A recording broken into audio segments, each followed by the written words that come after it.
Bonjour tout le monde, bienvenue, bon midi. Louis, je te passe la parole pour l'introduction. Oui, merci, Benny. Bonjour. Alors, soyez les bienvenus à ce webinaire qui s'intitule L'innovation comme levier de compétitivité pour le secteur manufacturier canadien. Alors, il me fait plaisir d'animer ce webinaire aujourd'hui. Je remercie d'ailleurs KPI Digital et Engine de m'avoir intéressé à ce beau projet.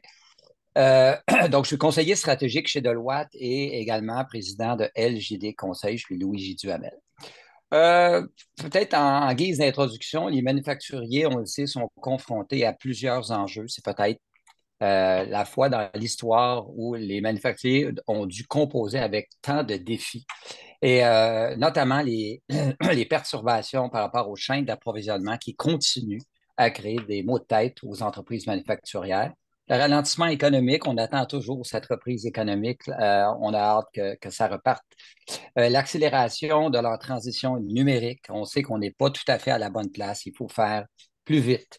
Et aussi la pénurie de main-d'œuvre. On a un petit répit à cause du ralentissement économique, mais il ne faut pas se faire d'illusions. La pénurie de main-d'œuvre est avec nous au moins jusqu'à 2040. Alors, on a 15 années de misère avec ça encore. Donc, les solutions, c'est tout de suite, ça ne peut pas attendre. Donc, la seule réponse à ces enjeux-là ne peut être que l'innovation, l'investissement en technologie et l'optimisation des processus d'affaires. Donc, ça tombe bien puisque nous avons aujourd'hui deux éminents experts sur ce sujet. Et ces deux experts sont Benny Cohen, qui est président de KPI Digital. Benny dirige une équipe innovante avec une vaste expérience en transformation numérique dans la science des données, l'analytique et l'intelligence artificielle. Donc, avec plus de 35 ans d'expérience, Benny a joué un rôle crucial en aidant les organisations et les différents secteurs à croître en monétisant leurs données et en alignant leur stratégie d'affaires. Notre deuxième panéliste est John Sigana, mon bon ami John Sigana, qui est directeur du développement de projets chez Engine. Donc, John a une riche expérience en soutien à l'innovation également, donc également au développement technologique et à la commercialisation des produits en Europe et en Amérique. Alors, ayant occupé de nombreux postes de gestion et ayant contribué techniquement à plusieurs projets, alors John apporte une richesse de connaissances et d'expérience à notre discussion et vous allez en avoir la preuve vivante dans quelques minutes. Donc, sans plus tarder, nous allons. Je vous signale que le webinaire va être enregistré, comme ça on va pouvoir en faire profiter à des gens qui n'ont pas pu être avec nous aujourd'hui. Et je commence, allons-y avec Benny. À toi l'honneur. Merci beaucoup, Louis, c'est superbe. Une petite introduction de KPI Digital. Nous sommes une firme de consultation. On spécialise dans tout l'aspect d'innovation, la transformation numérique avec pas mal de cas d'usage à travers toute l'entreprise. Ça fait plus que 20 ans que nous sommes en affaires avec des centaines de clients à travers l'Amérique du Nord, plusieurs industries, plusieurs ressources dans le domaine données analytiques. En fait, notre spécialisation et spécialité plutôt est pas mal dans toute la chaîne d'approvisionnement informationnel. Donc, on parle de la fondation de données, l'architecture, la gouvernance, l'intégration de données, le cloud, et avec plusieurs technologies dans le domaine d'intelligence artificielle, machine learning, IoT, optimisation, etc. Et aussi tout ce qui s'agit de l'intelligence d'affaires avec des tableaux de bord, toute la visualisation, etc. Et la gestion de la performance à travers l'entreprise avec des cartes de pointage et des KPIs.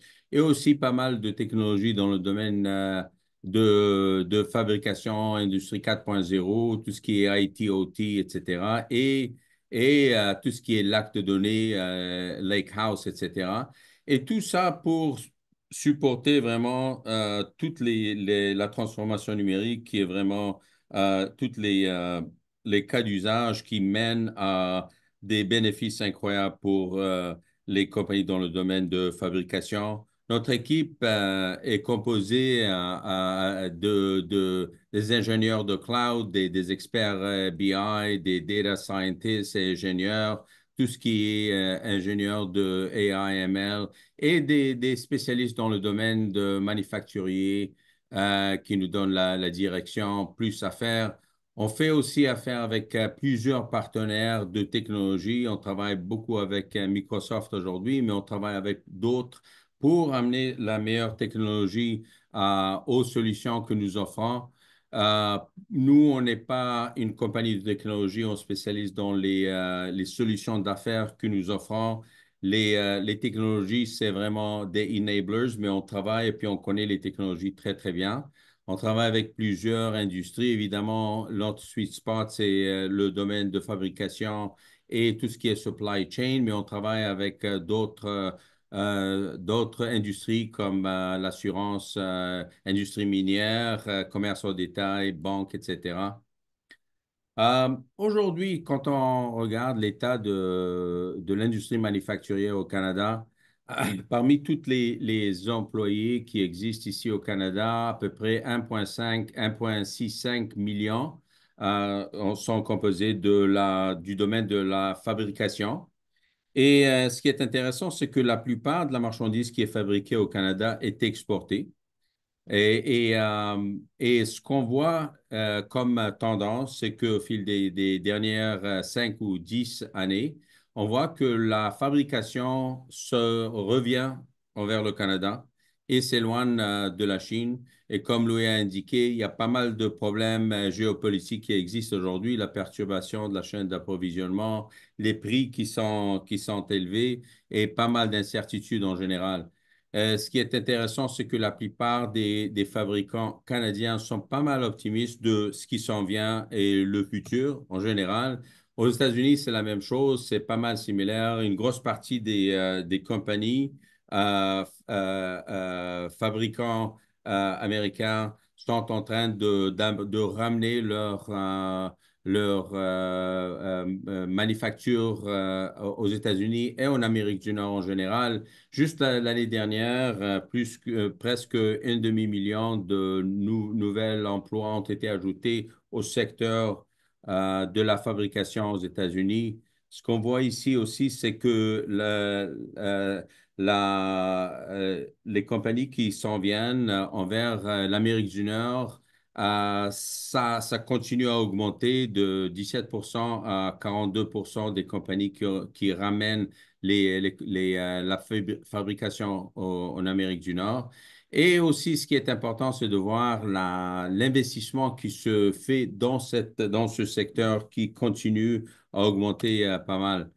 En général, de faire affaire avec des fabricants canadiens, ça, c'est pas mal intéressant. Évidemment, il y a la stabilité, l'efficacité de la chaîne d'approvisionnement, la communication qui est facile, les délais de production rapides et beaucoup plus. Et par contre, si on retourne en arrière à 1979 et on voit qu'il y avait une baisse assez importante du pourcentage du nombre d'employés qui sont représentés dans le secteur de fabrication comparant aux employés en général. Donc, ça a baissé de 11%. Mais par contre, ça représente une opportunité pour les fabricants à retourner, à aller en avant et augmenter les employés d'une façon assez considérable.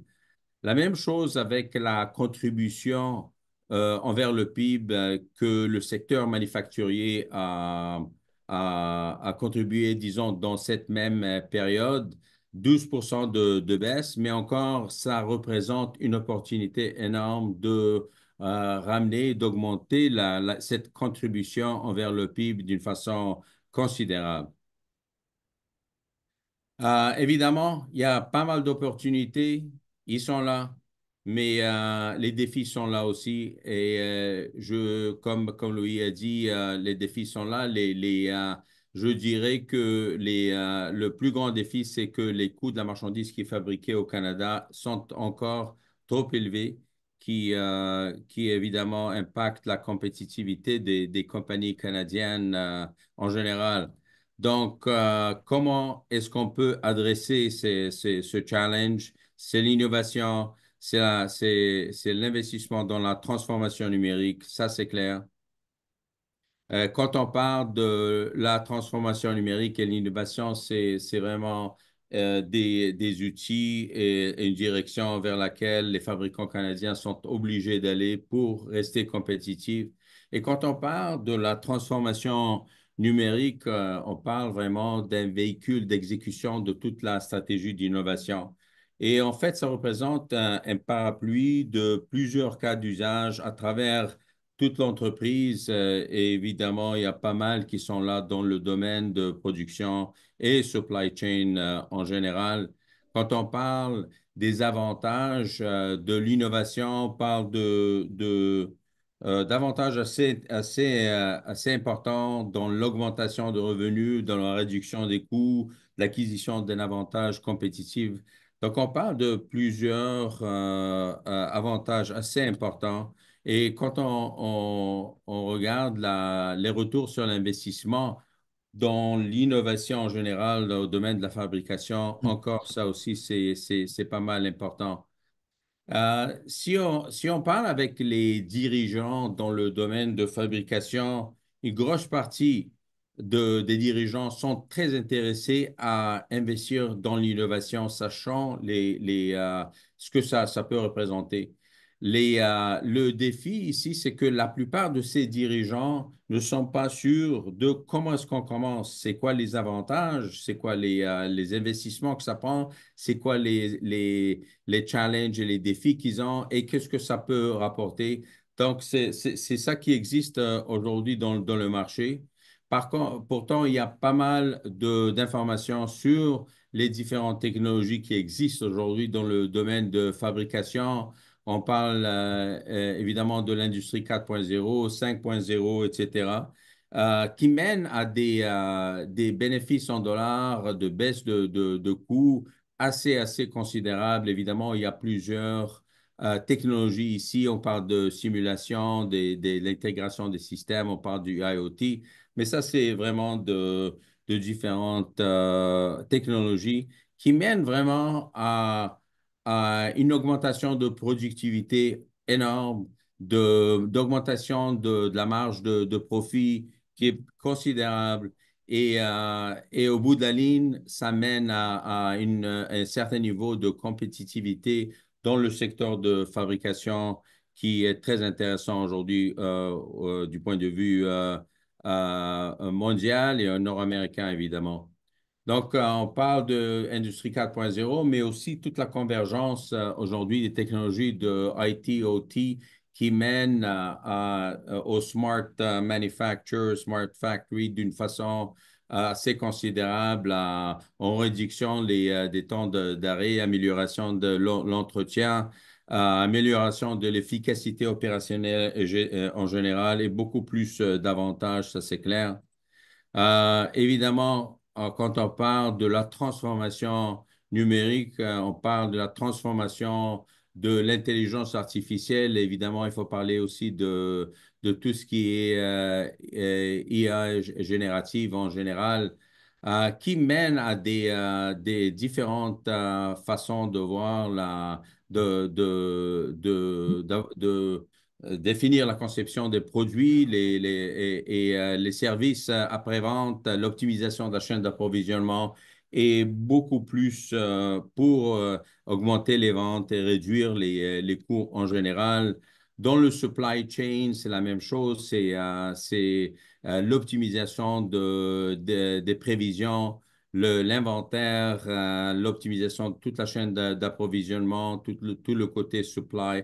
Donc, c'est pas mal intéressant. Ça, c'est des différentes use cases qu'on travaille avec Microsoft aujourd'hui. Donc, on peut voir qu'il y a pas mal à travers dans le domaine de production. Ça, on parle ici de différents domaines, que ce soit dans les opérations manufacturières, quand on parle de la recherche et développement, entretien et services en général, IT, OT, etc. Donc, il y a pas mal de différentes use cases Et puis, un que j'aimerais juste discuter avec vous, c'est un use case qu'on travaille là-dessus aujourd'hui dans le domaine de l'IA générative. C'est avec une compagnie de fabrication de pièces d'automobile. Et c'est vraiment dans l'optimisation du cycle de développement des différents produits et quelle sorte d'avantages est-ce qu'on peut avoir avec le générative et AI en général. Aujourd'hui, la façon qu'ils reçoivent disons, les demandes de leurs clients, ça vient avec des spécifications de produits qui sont pas mal variées selon le client, selon le produit. Ça peut arriver à travers un chiffrier Excel, PDF, PowerPoint, etc. Donc, des différents standards. Le client doit prendre toute cette spécification-là, que des fois, c'est des centaines de pages avec des détails, lire toute cette information, arriver avec un produit qui est similaire et revenir avec un devis ou une cotation là-dessus. Ce processus aujourd'hui prend plus que 8 semaines à aller à passer à travers. L'objectif, c'est de baisser ça à une semaine et à travers la solution qu'on est en train de déployer avec du Gen AI. La, les spécifications sont entrées avec GenAI. On peut lire toute l'information, on peut traduire cette information à une façon que notre client peut comprendre et automatiquement de passer à travers des milliers, des millions de différents documents qui sont disponibles à travers toute la compagnie. C'est une compagnie mondiale et d'arriver très, très vite et identifier avec des modèles de produits existants qui ressemblent aux produits que le client recherche. En même temps, ils peuvent faire des différents ajustements et communiquer avec leur département d'achat, avec leurs fournisseurs, de recevoir des mises à jour sur les coûts des matières premières et aussi de communiquer avec toute la partie de production pour comprendre le coût de ressources, machines, les lignes de produits. Tout ça se fait d'une façon comme real-time et le devis est livré d'une façon assez rapide. Donc, évidemment, il y a pas mal de bénéfices dans cette solution. C'est la réduction des coûts, c'est faciliter l'interaction à travers, parmi tous les différents départements, c'est d'augmenter c'est vraiment de gérer les risques d'une façon beaucoup plus contrôlée et de pouvoir arriver à un point là où ils peuvent générer beaucoup plus de cotations qui sont plus exactes, augmenter le nombre d'opportunités qui peuvent gagner contre la concurrence et éliminer toutes les cotations avec lesquelles ils perdent de l'argent. Donc ça, c'est avec GenAI et ça rapporte, c'est un use case qui rapporte pas mal de retours sur l'investissement. Donc, Merci ça, beaucoup, c'est ma Benny. partie. Vas-y, Louis. Merci beaucoup, Benny. Merci pour ce portrait exhaustif, ma foi, des défis, mais aussi des solutions qui sont disponibles aux entreprises pour augmenter leur productivité, leur innovation et aussi l'utilisation de l'intelligence artificielle dans leurs opérations. Maintenant, on va passer à notre deuxième panéliste, soit John Sigana de Engen.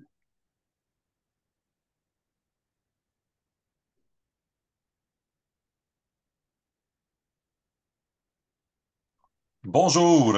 Merci Louis, merci Benny. Désolé, vous voyez la diapo à l'écran? Parfait, Très merci. bien. Donc, merci beaucoup. Donc, je pense que Louis m'a déjà présenté. Je suis chez Engine depuis un peu plus qu'un an. Ça fait 25 ans que je traîne dans le domaine de l'innovation, développement technologique, commercialisation de produits, aussi bien en Amérique du Nord et en Europe. Et très content d'être ici avec vous cet après-midi pour parler d'innovation dans le domaine manufacturier canadien. Euh, Quelques mots à propos de NGen, si vous ne connaissez pas déjà, donc NGen, c'est une des 5 supergrapes, les groupes d'innovation mondiaux qui ont été fondés en 2017. Notre mandat spécifiquement chez NGen, c'est le manufacturier avancé au Canada. En fait, NGen, c'est une société à but non lucratif et notre mandat, c'est vraiment le développement de tout ce qui touche l'industrie du manufacturier avancé au Canada. On fait ça de plusieurs manières. Donc, en termes de promotion des capacités, d'établissement de liens au sein du membership de Engine, on supporte la main-d'œuvre, les capacités de gestion, modernisation des implantations en matière de fabrication. Et ce qu'on fait aussi, c'est supporter financièrement l'innovation collaborative dans le domaine du manufacturier avancé. En quelques chiffres, euh, au cours donc des 6 dernières années, des 7 dernières années. Donc, Engine, c'est plus que 570 millions de dollars dans l'innovation manufacturière avancée. C'est 165 projets de transformation dans différentes industries manufacturières. Et vous savez que le manufacturier, c'est très, très large, hein. Ça touche l'agroalimentaire, la transformation métallique, etc., etc. Donc, dans toutes les industries manufacturières. La vaste majorité de nos projets, c'est fait avec des PME. Donc, presque 90% des projets, c'est avec des PME.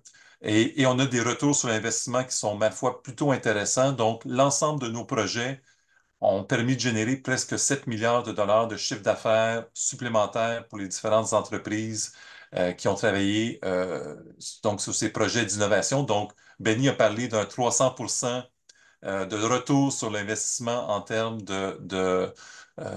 d'impact de projets d'innovation. Ben, nous aussi, on voit quand même beaucoup de retour sur l'investissement et d'impact des projets d'innovation.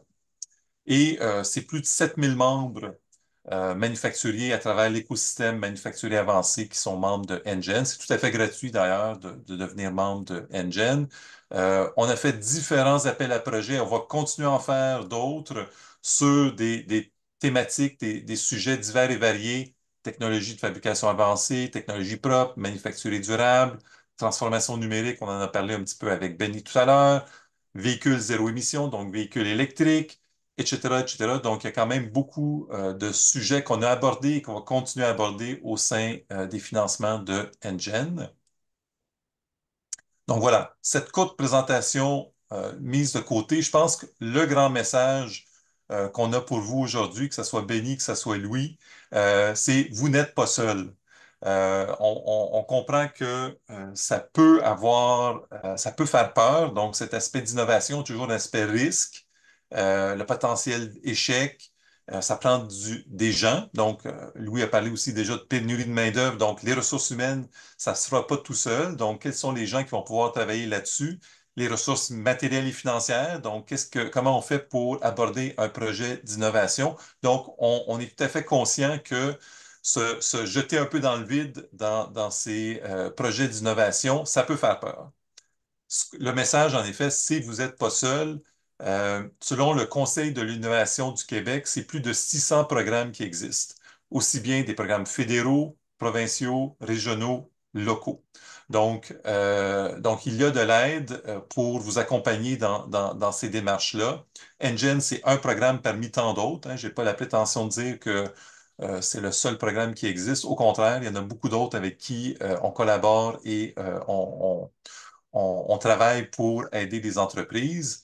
Euh, Beaucoup d'organismes de soutien, de conseils à l'innovation. L'objectif, encore une fois, c'est d'encourager l'innovation et maîtriser, réduire les risques de ces fameux projets d'innovation. Benny en a parlé un petit peu tout à l'heure sur comment gérer ces risques-là. Benny a parlé aussi des gains de productivité. C'est sûr, c'est le grand élément. Je voulais juste aussi peut-être mettre l'emphase sur tous les bénéfices adjacents de l'innovation. Donc, l'image de marque de l'entreprise est améliorée. C'est une façon d'attirer les talents, d'attirer les capitaux. Donc, au-delà de la productivité comme telle et du développement de nouveaux produits et de services, il y a beaucoup d'autres bénéfices qui découlent de cet aspect d'innovation qui peuvent aussi améliorer le retour sur l'investissement, si on veut, qui sont peut-être un petit peu moins tangibles, mais qui aident certainement les entreprises à se démarquer en tant que employeur, essentiellement comme source de financement pour les différents capitaux. Je voulais aussi dire quelques mots sur un grand événement international qui s'appelle Hannover Messe, Hannover Messe. Euh, En fait, pour ceux qui ne savent pas, Engen est aussi l'entreprise où, enfin, on a le mandat de développer la présence canadienne lors de cet événement international qui a lieu tous les printemps en Allemagne, donc à Hanovre. On en revient, donc on était sur place. Donc, vous voyez quelques images du pavillon, des pavillons canadiens. Il y avait 4 pavillons lors de Hannover Messe 2024. Et quelques tendances à peut-être vous mentionner. Aussi, vous mentionnez que le Canada sera le pays co-hôte de cet événement-là en 2025. Donc, vous risquez d'entendre parler de Hannover Messe beaucoup dans les prochains mois. Vraiment, les tendances lourdes, on a parlé d'intelligence artificielle, beaucoup, de robots, de cobots, donc de robots collaboratifs, tout ce qui est technologie quantique, véhicules électriques et de façon générale, tout ce qui est énergie alternative, donc hydrogène et autres, ça faisait partie vraiment des tendances lourdes de ce qu'on a entendu à Hannover Messe. Et en termes d'innovation, tous ces éléments-là vont influencer les manufacturiers canadiens en termes des tendances que vous allez voir sur le marché de l'innovation au pays. Dans la diapo à droite, ce qui était inscrit sur à l'entrée du pavillon où il y avait Google Cloud. Donc, The hype is over, AI is here. Donc, vraiment, on entend beaucoup parler d'intelligence artificielle. Sur place, encore une fois, beaucoup de présence d'intelligence artificielle lors de la conférence de Hannover Messe. Et donc, ça aussi, c'est une tendance que Benny en a parlé, mais vous allez en entendre parler de plus en plus euh, au Canada. Pour continuer sur le thème de l'innovation, donc ça, c'est des chiffres du Conference Board du Canada. Ils ont décortiqué l'impact de l'intelligence artificielle, le potentiel impact de l'intelligence artificielle sur la productivité au Canada. Ils ont décortiqué ça au niveau national et aussi selon les régions métropolitaines canadiennes. Donc, ils ont divisé ça sur les 29 grandes régions métropolitaines canadiennes.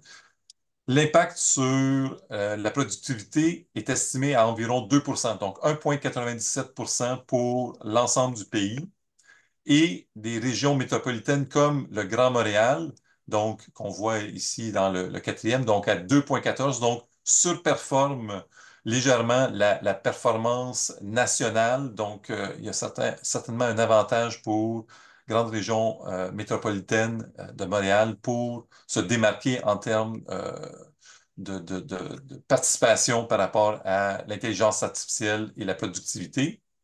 Et encore plus récemment, donc ça, c'était des données du mois de février 2024, mois de mai 2024, donc littéralement quelques semaines.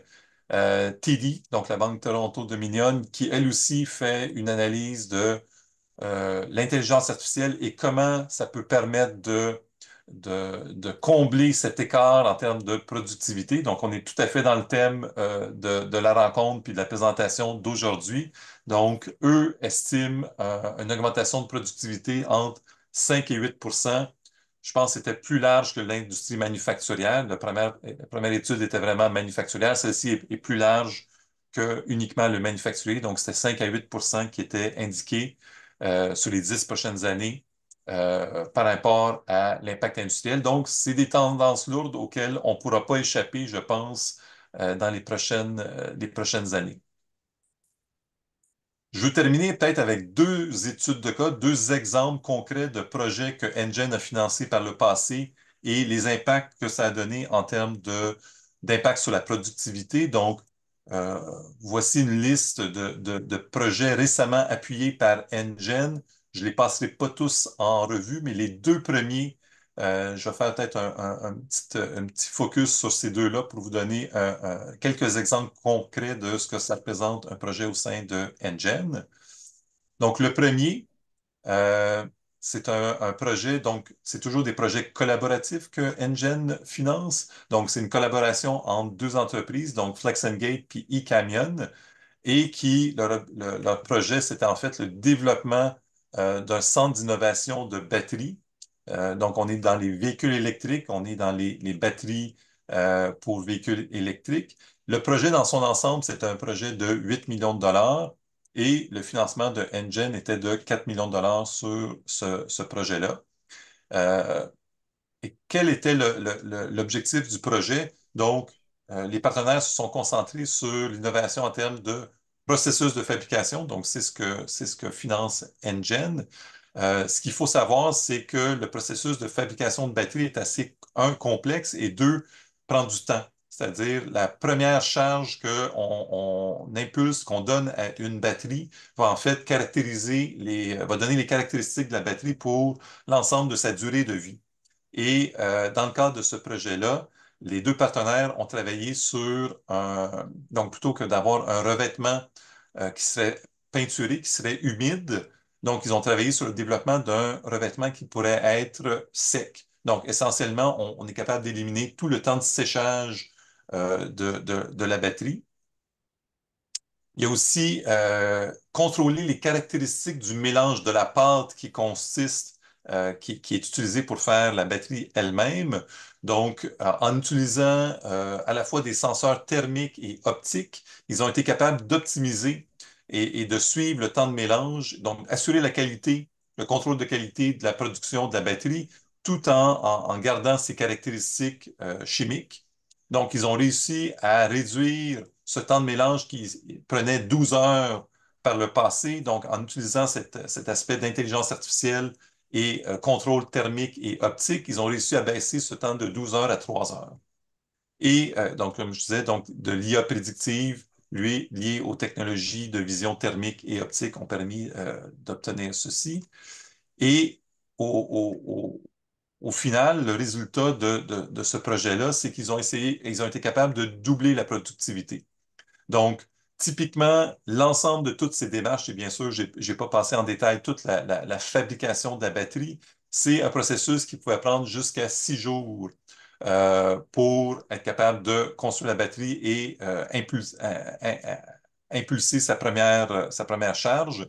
Donc, avec ce revêtement à sec et l'utilisation d'intelligence artificielle prédictive, on a réussi à passer à 3 jours. Donc, on a diminué de moitié le temps de vieillissement et de mise en charge de ces batteries. Et en plus, on a diminué le coût des rejets, donc les coûts des matériaux qui peut-être auraient pu être par le passé euh, jetés, donc il y a des erreurs de fabrication. Donc, on a réussi à diminuer le coût des marchandises, si on veut, ou le coût des matériaux de 10%. Donc, voilà, un exemple de l'innovation et comment ça peut se décliner en termes de productivité de fabrication. Le deuxième exemple que je voulais vous partager, c'était encore une fois un projet collaboratif, donc deux entreprises, Limetal et Blue Solutions, qui ont collaboré ensemble. Et ici, l'objectif, on est encore dans le domaine des véhicules électriques et des batteries. L'objectif ici était de réduire et de recycler les rejets provenant de la fabrication des batteries pour les réintroduire dans le processus de fabrication. Donc, recyclage du lithium les anodes essentiellement de lithium métal pour les réintroduire dans le processus de fabrication. Donc, les partenaires ont collaboré sur le recyclage du métal, lithium, qui venait des sous-produits de production ou soit des batteries de fin de vie. Donc, on sait que le lithium, on en mine, bien sûr, il y en a dans la nature, puis on travaille à l'extraire du sol et ça prend aussi toutes des démarches pour le raffiner et le pouvoir l'utiliser dans les véhicules électriques et autres utilisations industrielles, mais la source qui vient des sous-produits de production et des batteries en fin de vie est non négligeable. Donc, tout ce qu'on est capable de ramener dans le cycle de production, c'est autant de lithium qui n'a pas besoin d'être miné essentiellement du milieu naturel.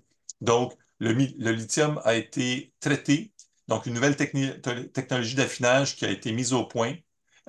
L'objectif, encore une fois, c'était de réintroduire, donc c'est un projet de circularité, si on veut, réintroduire ces sous-produits et ces matériaux de fin de vie dans le processus de production de Blue Solutions et de faciliter aussi cet approvisionnement en lithium plutôt que de s'approvisionner à partir de sources qui viennent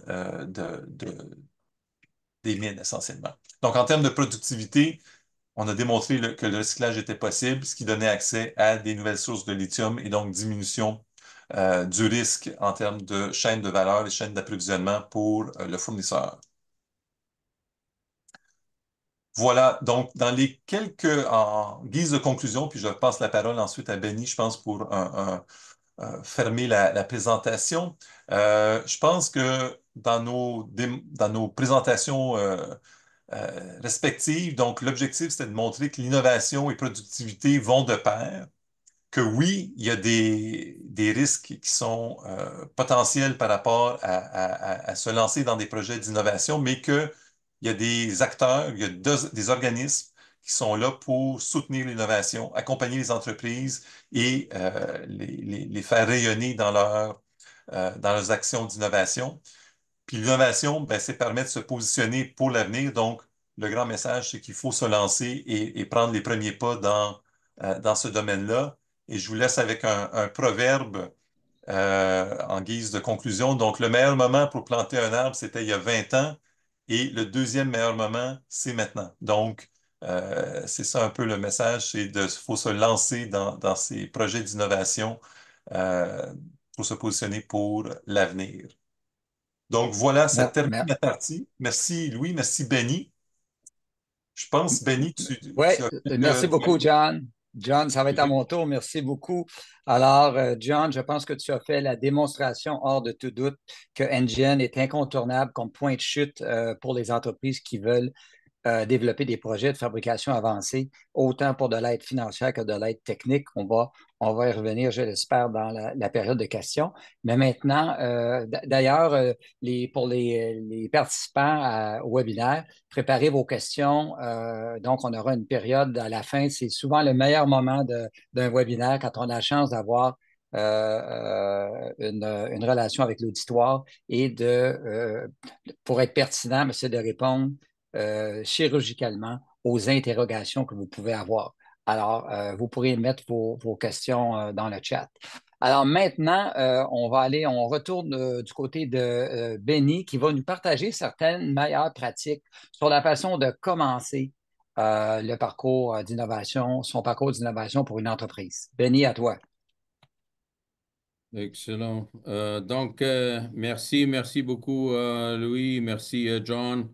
C'est ça, on parle de plusieurs choses. On parle de l'innovation, on parle de la transformation numérique, on parle de fondation de données, on parle de plusieurs choses. Mais où est-ce qu'on commence? Comment est-ce qu'on commence?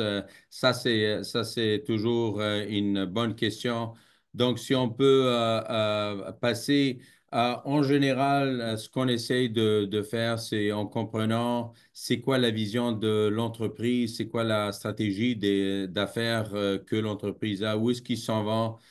Souvent, on arrive avec une stratégie de données pour s'aligner avec cette vision. Donc, on parle de stratégie d'affaires, on parle de plusieurs cas d'usage qui sont importants pour l'organisation, mais quelle sorte de technologie, quelle sorte de processus est-ce qu'on doit adopter? Donc, si on peut regarder notre approche en général, c'est que même si on a une vue plus à long terme, si peut-être John, juste la prochaine slide, même si on a une vue plus à long terme pour adresser la vision de l'entreprise, la meilleure approche, notre approche, c'est vraiment du crawl, walk, run. C'est de débuter avec des petites étapes où chaque étape livre des bénéfices incrémentaux et on y croit pas mal dans l'aspect ou le processus de minimum valuable product et toute cette stratégie de MVP. Il y a pas mal de you don't know what you don't know dans cet aspect ici.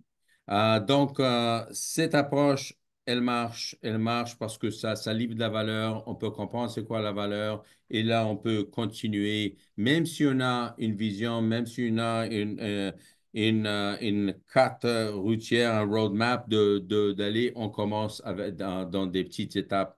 Donc, nous, prochaine slide, en fait, la façon qu'on débute avec nos clients, c'est on travaille avec eux sur un workshop, un atelier gratuit où on passe à peu près 3 ou 4 heures avec les clients, les dirigeants, les différents stakeholders qu'on dit. Et là, on parle de différents objectifs d'affaires, on parle des cas d'usage qui sont importants pour eux. Et on parle aussi des différentes challenges, des différents défis de données qui existent aujourd'hui. Et on arrive très, très vite avec des solutions pour adresser les objectifs d'affaires et surmonter les défis. On arrive avec cette partie-là, puis on arrive avec des priorités et crawl, walk, run, une façon de livrer sur le MVP. Et de cette manière-là, on peut débuter très, très vite en ayant une vue et une vision à long terme, mais en même temps, on peut débuter avec des use cases qui sont super importants, qui apportent et un retour sur l'investissement le plus élevé pour la compagnie. Donc ça, c'est la prochaine slide et ma dernière slide, c'est ce qu'on essaie de faire, c'est vraiment d'une façon très, très rapide, de comprendre c'est quoi la maturité de IA dans une compagnie, où est-ce qu'ils sont aujourd'hui, où est-ce qu'ils veulent aller et comment est-ce qu'on peut arriver euh, avec un plan pour le rendre dans ce cheminement-là. Donc, c'est ça qui est le outcome, qui est les résultats du workshop. Donc, merci beaucoup à tout le monde. Je pense qu'on peut ouvrir Oui, merci, s'il Benny. y a des Merci questions. beaucoup. Merci beaucoup, Benny. Alors, vous pouvez mettre vos questions dans le chat à votre guise. Je vais ouvrir le bal avec une question pour chacun des panélistes. Tu parlais de les stratégies de données des entreprises, à quel point vous pouvez être aidant à ce niveau-là. Parce que moi, l'expérience que j'ai vécue, certaines entreprises, dans le fond, n'ont pas une vue globale sur leurs données. Des fois, ne savent pas qu'elles ont peut-être de l'or là, comme données. Elle est aussi à la qualité variable des données. Parfois, il y a des données où il y a beaucoup de nettoyage à faire, beaucoup de travail à faire. Donc, là-dessus, des projets typiques, j'imagine que ce n'est pas toujours A+, tout est A+, ça serait un rêve, mais comment vous faites quand il y a un certain effort qui est important? Est-ce que vous trouvez toujours votre voie? Vous réussissez toujours à faire le maximum qu'on peut faire avec les données des clients? Je peux répondre à cette question, Louis. Au bout de la ligne, les données sont là pour supporter les objectifs d'affaires. Donc, ça débute avec les objectifs d'affaires et ça finit avec les objectifs d'affaires. Quand on parle d'une stratégie de données, il faut que la stratégie de données supporte et s'aligne avec les objectifs d'affaires et non le contraire.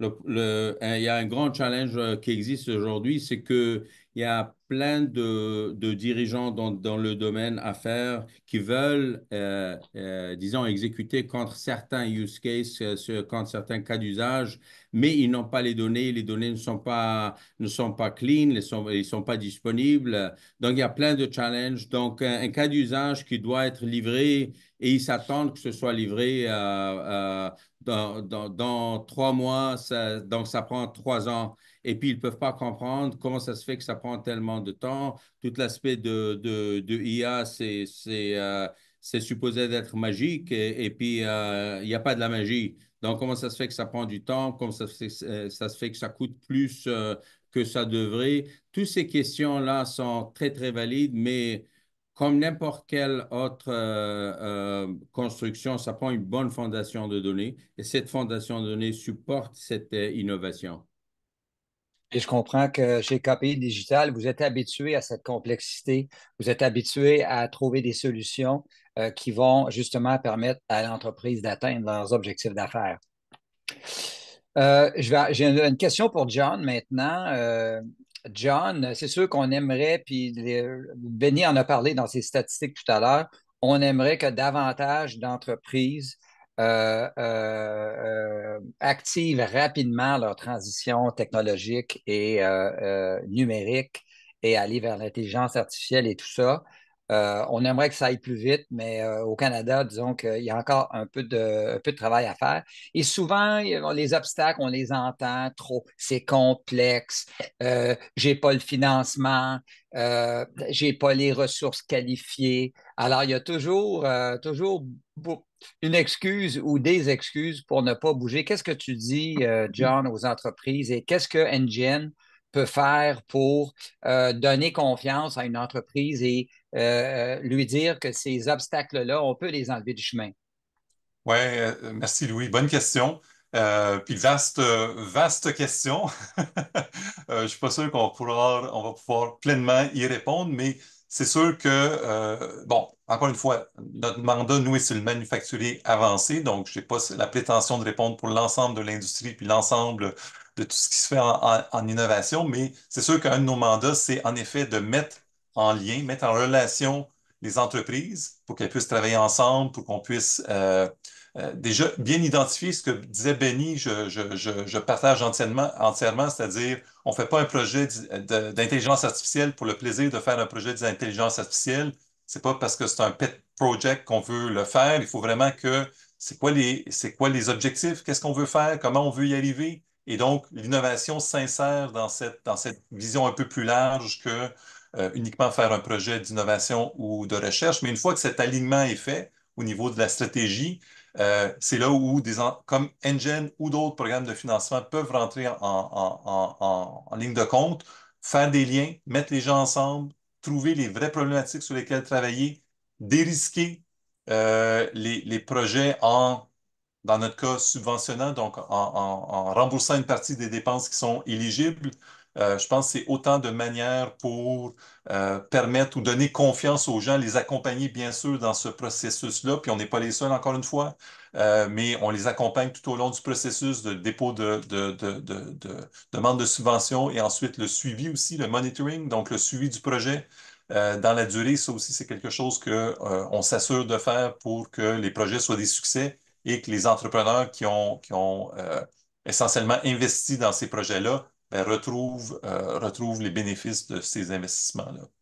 À cet effet, John, une entreprise là, qui a un projet d'innovation en tête pour son entreprise, son usine, elle s'adresse où là, pour demander une subvention, le mécanisme, le processus là, pour demander une aide financière à Engen? En quelques mots, comment on peut résumer ça? Oui, deux façons rapides de savoir ce qui se passe chez nous. Un, le site web est toujours tenu à jour avec tous les appels à projets. Donc, tous nos appels NGen et OBNL, comme j'ai mentionné, c'est entièrement public. 100% de nos projets sont éligibles aux entreprises canadiennes. Donc, notre site web est tenu à jour avec les appels à projets qui ont lieu. Donc, ça, c'est une manière. La deuxième, c'est de s'inscrire en tant que membre chez NGen. C'est entièrement gratuit. Et vous êtes tenu donc ensuite une petite feuille de chou, il y a une infolette qui est envoyée régulièrement, donc qui tient tous les membres au courant, donc les 7000 quelques membres que nous avons déjà. Ça les tient au courant des appels à projets qui s'en viennent, par exemple Hanover qui s'en vient en termes de développement. Donc, toute activité liée de près ou de loin à Engine va être dans cette feuille de chou-là, ce newsletter. Et donc, ça, c'est une façon d'être tenu au courant. Et ensuite, tout notre processus est identifié en ligne là, sur comment euh, appliquer pour les différents appels à projets de chez Engine. Merci beaucoup, John. On a reçu une autre question. On nous dit, je suis très curieux au sujet de Gen AI. Comment Gen AI peut-il transformer les conceptions de produits et améliorer la gestion de la chaîne d'approvisionnement dans notre usine de fabrication? Y a-t-il des applications spécifiques? Ah, C'est pas merci la... Louis. C'est une la- très bonne question. Quand on parle de l'IA générative, souvent on pense des recherches assez structurées sur le web et on est tous habitués à ça. Mais la réalité, c'est que les plus grands avantages sont dans la recherche structurée, dans les données qui existent dans une entreprise. Les grands challenges qui existent aujourd'hui, c'est qu'il y a plein d'informations, il y a plein de données qui existent dans une entreprise et la plupart ces données-là ne sont pas nécessairement structurées. Donc, il y a une partie qui est dans le ERP, mais la plupart se trouvent dans des documents PDF, dans des vidéos, dans des courriels, et dans la tête de certaines personnes aussi. Donc, ça, c'est un autre challenge. Mais l'idée ici, c'est que comment est-ce qu'on peut accéder à toute cette information d'une façon intelligente pour améliorer les décisions qu'on veut faire sans vraiment aller ou passer à travers tous les efforts pour intégrer toutes ces données qui sont presque impossibles d'intégrer. Donc, comment est-ce qu'on peut tenir compte de toute cette disponibilité des données qui se trouvent dans un serveur, plusieurs serveurs sur le cloud, sur des PC privés? Comment est-ce qu'on peut adresser toute cette information, arriver avec des décisions qui sont améliorées d'une façon super rapide? Ben, là, on parle de l'IA générative. C'est ça que ça fait. Ça aide évidemment, il y a beaucoup du travail derrière pour implanter ça. Nous, on travaille avec Microsoft et leur technologie qui existe aujourd'hui pour vraiment avoir accès à toute cette information d'une façon super rapide et d'arriver avec des recommandations rapides sur ce qu'on recherche. Dans ce cas-là, ça peut être des modèles de produits, ça peut être certains types de clients, ça peut être plusieurs choses.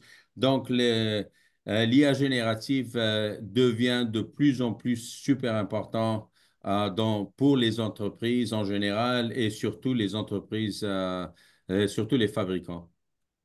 Tout à fait. Je crois qu'il est déjà 56. Je crois qu'on va conclure. Je ne crois pas qu'on a d'autres questions. Ben, merci à vous deux.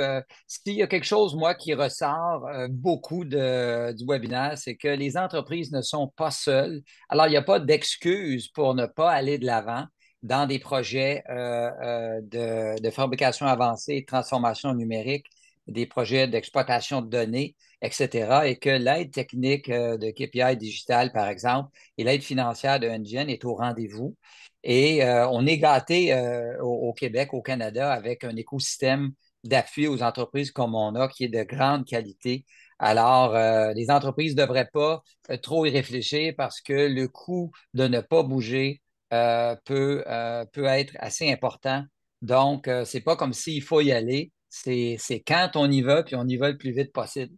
Maintenant, encore une fois, merci à vous deux d'avoir partagé votre grande expertise. Je vais inviter les participants à compléter le sondage, puisqu'avec le sondage, ça va nous permettre de s'améliorer. Ça va nous permettre de faire encore mieux la prochaine fois. J'espère que vous avez apprécié cette présentation, ces présentations.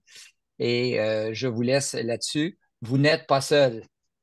Alors, merci à tout le monde. Merci beaucoup, Merci Louis. beaucoup. Merci, Merci, John. Denis. Bonne journée. Merci à Merci tout à le monde. toi. Bye bye. Merci. Merci, au revoir.